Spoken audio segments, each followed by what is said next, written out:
Pecah kongsi TKP Subang ini seru banget. Jadi sesudah Danu meninggalkan Kang Yoris jadi beda PH. Nah, aku sempat live streaming. Yuk.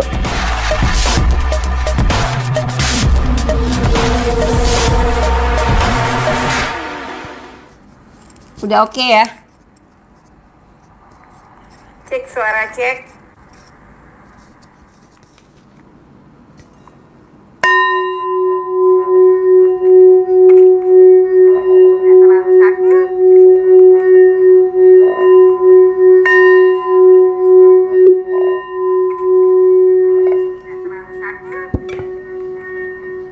Oke, aku masih pakai bajunya dari Teh Yanti. Silahkan kalau yang mau order bisa klik di Shopee Sia Anala ya. Oke, aku masih pakai bajunya dari Teh Yanti. Silahkan kalau yang mau order bisa Teh Yanti dan Kang Yoris kalau akan menghandle yayasan. Nah, itu aku bilang ke dia kalau Kang Yoris itu bakalan menghandle yayasan dengan cara yang unik. Intinya itu gitu. Menghandle yayasan dengan cara yang unik. Intinya itu gitu. Oke, nah kita akan membaca akasik record bagaimana sih kelanjutan dari kasus TKP Subang ini. Bagaimana kelanjutannya, apakah sketsa yang didapat dari polisi itu nantinya akan mewujud ya. Aku sudah baca-baca selama 5 hari ini, sempet ngecek, sempet lihat komentar-komentar. Jadi seru ya, ada Danu itu yang wajahnya itu sampai diputih-putihin. Terus ada juga yang mirip Abi, anaknya Pak Yosep, anak tirinya. Ada juga yang mirip keponakan Pak Yosep. Nah, itu seru banget. Tetapi yang jelas baju kotak-kotak jadi trending kembali ya. Dan aku tuh seneng lah intinya. Senengnya adalah oke, ini ada kartu jatuh ya. Senengnya adalah dengan adanya kasus Subang ini, orang-orang itu jadi kreatif lah, inovatif. Jadi ngecek, ini yang mana sih ya kan. Nah, yuk kalian silahkan ketik pertanyaannya. Oke, ada yang nanya Avanza dan NMAX juga gimana? Aku sudah kasih tahu kalau Avanza dan NMAX. Jadi memang ada mobil putih di depan TKP. Itu saat kejadian, tetapi mobil Avanza yang motor NMAX yang tertangkap CCTV Kota Bandung jam 22.40 itu tidak ada hubungannya dengan TKP Subang. Nanti bisa ditanyakan. Dan oke, apakah nanti akan diumumkan ya. Intinya bukan mobil dan motor NMAX, tetapi ada motor warna biru dan motor putih injeksi, kalau nggak salah itu motor Beat ya. Oke, jadi kita akan mengecek bagaimana sih pesan semesta dengan kepindahan dari Kang Yoris dan Teh Yanti ke kubu sebelah.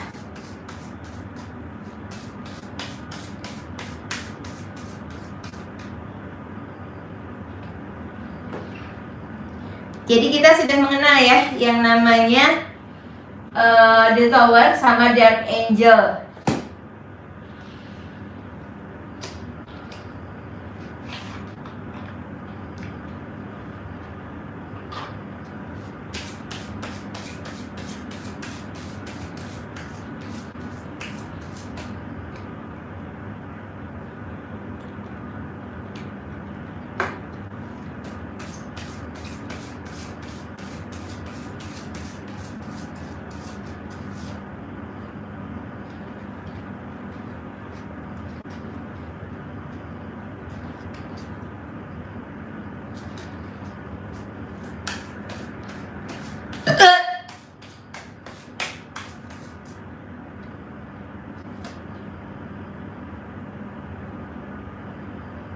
Seven Order and Ceremony.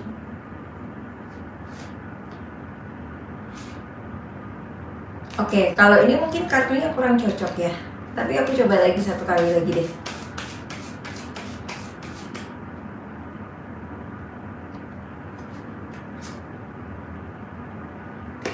ini grounding ya, ini kartunya grounding. Ada tadi satu kartu jatuh. Kalau ini jawabannya justru grounding itu kan menyembah ke tanah, dan ini ada kartu bahaya. Oke, pesan semestanya itu tarik nafas, benar-benar tarik nafas. Ya, aku ngambil 3 kartu lagi.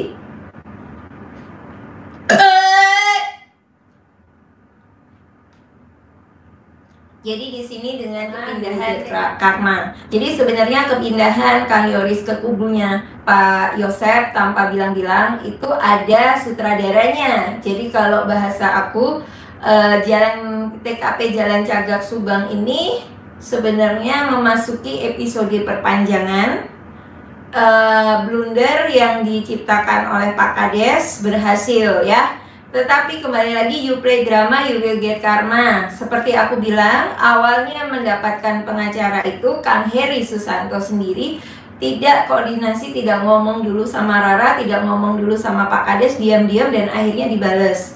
Dan semua orang yang dihandle oleh Pak Kades itu ada 2 sisi bagus dan sisi jelek. Dengan awalnya Pak Kades menentang Mbak Suci, katanya Mbak Suci ngawur, bikin konten tentang Danu, tentang polisi, tentang Wak Lilis, tentang siapa, Teh Yanti yang mimpi itu diupload nggak bagus. Sekarang Pak Kades kerjasama dengan Solid lewat Mbak Suci. Jadi ada 2 sisi bagus dan sisi negatif. Awalnya Pak Kades lebih sering bersama Kang Yoris, Teh Yanti dan Danu.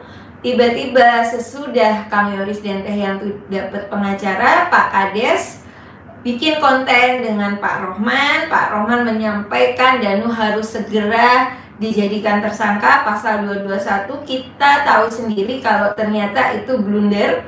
Pasal 221 itu ternyata tidak bisa, ya bukan tidak bisa ya bahasanya, banyak yang memberikan pembelaan kalau Danu tidak bisa terkena itu. Nah terus ketika itu Pak Mulyana dan Pak Yosep merapat ke Pak Kades, justru terjadi blunder, ketahuan jeleknya, yaitu Pak Yosep dan Pak Mulyana ke TKP. Nah demi kucing. Nah itu terjadi perdebatan. Kang Yoris bilang ke TKP itu ya dia mobil Yaris itu tidak langsung ke Polres, tetapi ditaruh dulu ke tempat Kang Yoris. Habis dari tempat Kang Yoris baru ke tempat Arif, baru ini. Nah itu kan terjadi hal negatif, blunder ya kan. Terus Pak Kades juga menginfokan secara vulgar kalau Pak Mulyana itu sering ngasih uang ke saksi. Jadi intinya dengan adanya Kang Yoris dan Teh Yanti masuk ke kubu sebelah, justru terjadi blunder berkepanjangan yang membuat bahasanya adalah bisa terjebak. Intinya itu bisa terjebak, intinya itu ya. Jadi di sini justru hati-hati dengan yang terjadi. Meskipun Rara memprediksi Kang Yoris akan menghandle yayasan dengan cara yang aneh, tetapi di sini tips buat Kang Yoris dan Teh Yanti, karena aku komitmen untuk tetap positif buat keturunan dari Mama Nungtuti dan Teh Amel. Tipsnya adalah 1, sering sholat, sering menyebut nama Mama Nungtuti, kirim zikir buat Mama Nungtuti dan Amel ya. Minta perlindungan sama Allah, dan di sini adalah fokus dalam bekerja, fokus dalam mengelola yayasan. Karena waktu itu Kang Yoris sempat bilang takut untuk menghandle yayasan. Aku masih sempat screenshot chatnya. Dan aku berdoa kamu itu seorang yang harus bertanggung jawab ke bawah dan ke Tuhan. Bagaimana nasib murid-murid SMK Yayasan Bina Prestasi Nasional dari yang bawah sampai SMK-nya gimana. Ini sudah ada pembelajaran tatap muka, tanggung jawabnya bagaimana ya. Jadi pesanku, boleh berkawan sebentar dengan Pak Kades, boleh bersilaturahmi banyak dengan Pak Yosep, karena ini aku sebagai kakak ya, aku sebagai memposisikan sebagai kakak, memposisikan sebagai teman, tidak pernah melarang Kang Yoris dan Teh Yanti itu untuk silaturahmi dengan Pak Yosep. Saat bulan Desember, aku menyarankan supaya Kang Yoris itu memberikan ucapan selamat ulang tahun buat Pak Yosep Hidayah yang lahir tanggal 21 atau tanggal 22. Intinya itu. Jadi hati-hati blunder ini. Oke. Makin asik dan seru kan ya baca Akashic Record yang Rara sampaikan secara live streaming tanggal 5 Januari 2022 lalu. Nah, seperti aku sampaikan, ketika pecah kongsi Danu ditinggal oleh Kang Yoris secara diam-diam gabung dengan Pak Kades bersama Pak Yosep. Nah, itu terjadi blunder maksimal, karena saran aku seharusnya kalau mau handle yayasan itu pamit baik-baik, ngobrol dengan Pak Taufan, ya sudahlah. Tapi serunya adalah mentorku Pak Luruskan itu bikin konten tentang yayasan dari sisi hukum. Yuk stay tune. Keuntungan dapat berapa kira-kira tuh? Ya, masing-masing misalnya. Masing-masing kalau misalnya gaji gitu kan per bulan 12 juta kalau AA gitu kan. Kalau mama sama mama 10 sama Amel. Ayah? Tiba-tiba kemarin sore saya di WA YouTuber Freddy Sudaryanto yang dalam WA-nya menanyakan apakah saya masih mengikuti kasus Subang. Saya jawab masih, namun memang tak begitu intens. Nah, di video ini saya mau menjelaskan mengapa saya vakum sebelum ini. Pertama tentu karena kesibukan saya yang luar biasa dalam pekerjaan. Yang kedua, karena di pihak Danu pada saat itu ada Yoris yang banyak sekali melakukan blunder konyol. Ini yang membuat saya menjadi malas.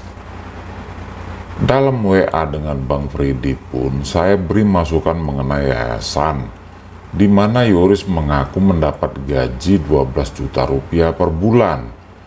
Pengakuan inilah yang paling konyol dari Yoris. Tapi karena sekarang Yoris sudah pisah dari Danu, mungkin keadaan akan makin jelas. Singkat saja, Yoris mendapatkan gaji dari yayasan. Ini pengakuannya di berbagai media mainstream nasional maupun di beberapa channel YouTuber. Ini jelas sudah melanggar pasal 5 Undang-Undang Nomor 16 Tahun 2001 yang telah diubah dalam Undang-Undang Nomor 28 Tahun 2004, di mana isi dari undang-undang ini melarang pendiri dan pengurus menerima gaji dari yayasan. Sedangkan Yoris adalah pendiri sekaligus sebagai pengurus yayasan. Lebih lengkapnya sebagai berikut. Pasal 5 ayat 1, kekayaan yayasan baik berupa uang, barang maupun kekayaan lain yang diperoleh oleh yayasan berdasarkan undang-undang ini dilarang dialihkan atau dibagikan secara langsung atau tidak langsung, baik dalam bentuk gaji, upah maupun honorarium atau bentuk lain yang dapat dinilai dengan uang kepada pembina, pengurus dan pengawas. Ayat 2, pengecualian atas ketentuan sebagaimana dimaksud pada ayat 1 dapat ditentukan dalam anggaran dasar yayasan bahwa pengurus menerima gaji, upah, atau honorarium dalam hal pengurus yayasan, titik 2, huruf A, bukan pendiri yayasan, dan tidak terafiliasi dengan pendiri, pembina, dan pengawas. Berdasarkan akta Akta pendirian Yayasan Bina Prestasi Nasional tanggal 18 Agustus 2015 jelas tertulis bahwa Yoris Raja Amalullah adalah pendiri sekaligus sebagai pengurus yayasan yang jelas dilarang menerima gaji. Melanggar pasal 5 memiliki konsekuensi ancaman pidana, yaitu pasal 70 ayat 1 undang-undang yang sama dengan ancaman pidana 5 tahun penjara. Tak hanya pidana, tapi di ayat 2, orang yang melanggar pasal 5 juga diwajibkan mengembalikan dana-dana yang telah ia terima. Lengkapnya sebagai berikut. Pasal 70 Undang-Undang Nomor 16 Tahun 2001 Ayat 1. Setiap anggota organ yayasan yang melanggar ketentuan sebagaimana dimaksud dalam pasal 5 dipidana dengan pidana penjara paling lama 5 tahun. Ayat 2. Selain pidana penjara, anggota organ yayasan sebagaimana dimaksud dalam ayat 1 juga dikenakan pidana tambahan berupa kewajiban mengembalikan uang, barang, atau kekayaan yayasan yang dialihkan atau dibagikan. Dan ini bukan delik aduan, tapi delik murni. Sudah ada minimum 4 alat bukti, yaitu bukti informasi elektronik, bukti surat, bukti petunjuk, dan saksi-saksi. Satu hal lagi, penghasilan Yoris 12 juta rupiah per bulan itu jika dikalikan dalam 1 tahun atau 12 bulan akan menjadi 144 juta rupiah. Penghasilan sebesar ini sudah memenuhi syarat kena pajak penghasilan sesuai dengan PPh 21 dengan besaran pajak progresif 15%. Apakah Yoris sudah bayar pajak sesuai dengan PPh 21?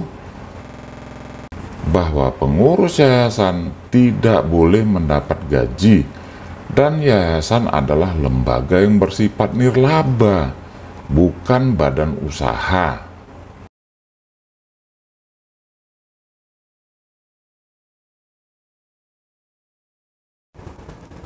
Yayasan tempat almarhumah Tuti dan Amel bekerja bukanlah kaleng-kaleng.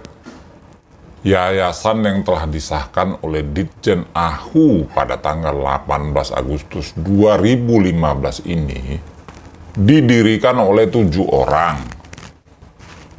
Selain Yosep, Yoris, juga ada Amalia Mustika Ratu, Tuti Suwartini yang keduanya sudah menjadi korban saat ini, dan ada beberapa orang lagi yang saat ini sedang memegang jabatan penting di Kabupaten Subang.